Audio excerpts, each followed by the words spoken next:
आम्ही देखील यावेळेस मी सरकारमध्ये प्रतिनिधी या नात्याने महिलांच्या सक्षमीकरणावर जास्त भर देण्याचा प्रयत्न केला आणि त्याच्यातच लाडकी बहीण योजना पुढे आली, त्याच्यातच इतर काही योजना पुढे त्या ठिकाणी आणल्या आणि त्याच्यातून एक चांगलं समाजामध्ये वातावरण तयार झालं.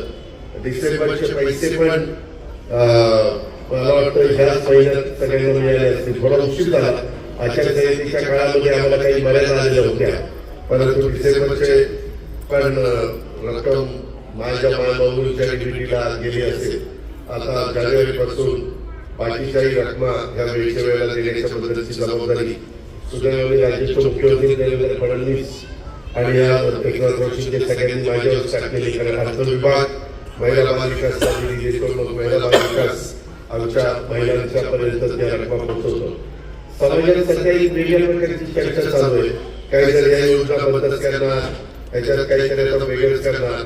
मी माझ्या मायबाबूंना सांगतो ही योजना गरिबांच्या करता, ज्यांचं उत्पन्न महिन्याचं 20,000 रुपयाच्या आत आहे, साधारण 2.5 लाख रुपये वर्षाला उत्पन्न 2.5 लाखाच्या आत आहे, त्यांच्या महिलांच्या करता.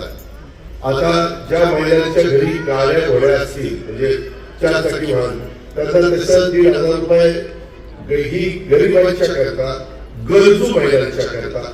माझ्या भाषेत सांगायचं झालं तर जी आमची खुरपणी जाती, जी मोलमजुरी करते, जी दिवसभर कुठेतरी भाजी पाठीमध्ये घेऊन विकते आणि मग संध्याकाळी तिची चूल पेटते, किंवा फळं घेते विकते, केळी घेते विकते, किंवा काही जण आमचे झाडपोतना करतात, गुणमांडणी करतात.